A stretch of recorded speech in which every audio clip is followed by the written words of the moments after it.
روژه د تاریخ له پاڼو. د رمضان المبارک 24مه نیټه. په دې نیټه کې د تاریخ ځینې اړینې پیښې او مناسبات. امام مسلم رحمه الله د صحیح مسلم په 1155 نمبر حدیث شریف کې رانقلوي چې رسول الله صلی الله علیه وسلم به په دې شپو کې د لیلة القدر شپې لټون کاوه.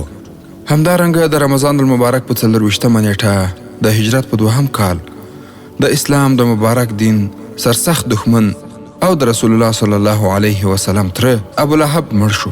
ورونو، د ابو لهب په هکله خو به ان شاء الله تاسو څه معلومات لرئ چې هغه د اسلام د لویو دښمنانو څخه یو و. د ابو لهب اصلي نوم عبدالعزا و. دا چې د مخ رنګ یې سور و، پلار یې ورته د ابو لهب لقب ورکړی و. ویل کېږي د بدر له غزا څخه وروسته یې په بدن یو ډول دانې راوختلې. له یادو دانو څخه نوموړی په بد مرګ باندې مړ شو. له مرګ وروسته 2 ورځې په خپل ځای کې پروت و.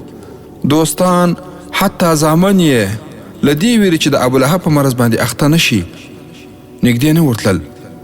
د مکې مکرمې خلکو غلامان مجبور کړل تر څو یې د اوږدو لرګیو په واسطه له مکې مکرمې څخه لیرې یوې کندې ته وغورځوي. وروسته یې په کنده کې خاورې او خځلې ورباندې واړولې.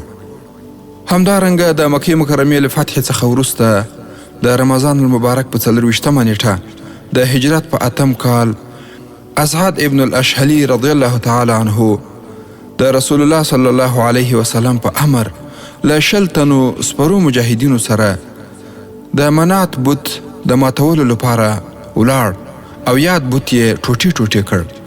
تر اسلام مخکې د جهالت په زمانه کې منات بت ته ټول عربو احترام درلود. په جنگونو کې د بری او یا د باران غوښتلو لپاره به یې له یاد بت څخه مرسته غوښتله.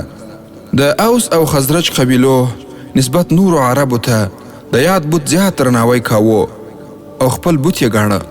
او د همدې یعنی رمضان المبارک په 24مه نیټه 19 هجری قمری کال کې د مشهور مسلمان طبیب، ریاضي پوه، فیلسوف، د نجوم او فیزیک علم ماهر قطب الدین شیرازي په تبریز ښار کې وفات شو. نوموړی د خواجه نصرالدین طوسی شاګرد و. قطب الدین شیرازي لومړنی عالم دی چې د قوس په اړه یې جامع تحقیق او علمی بحث وکړ.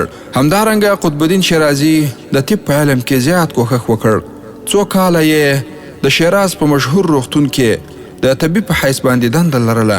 نوموړي په فلسفه، اصول فقه او علم معانی کې ګڼ شمېر کتابونه لیکلي دي. د هغو له ډلې څخه مشهور کتابونه یې د ابن سینا د القانون کتاب شرحه، د نجوم د علم په اړه نهایت الادراک فی درایت الافلاک دي. همدارنګه د رمضان المبارک په 24مه نیټه د هجرت په 55م کال د اموي خلافت مؤسس مروان ابن الحکم د خپل میرمنې له لوري ووژل شو. مروان ابن الحکم چې د اموي خلافت مؤسس او د اموي مقتدر خلیفه عبدالملک پلار و، د معاویه بن یزید له ګوښه کېدلو وروسته یې د خپل خلافت اعلان وکړ. د مسعودي او یو شمېر نور مورخینو له قوله مروان لومړی شخص و چې په زور خلافت ترلاسه کړ او د خلکو خوښه په نظر کې ونه نیوله.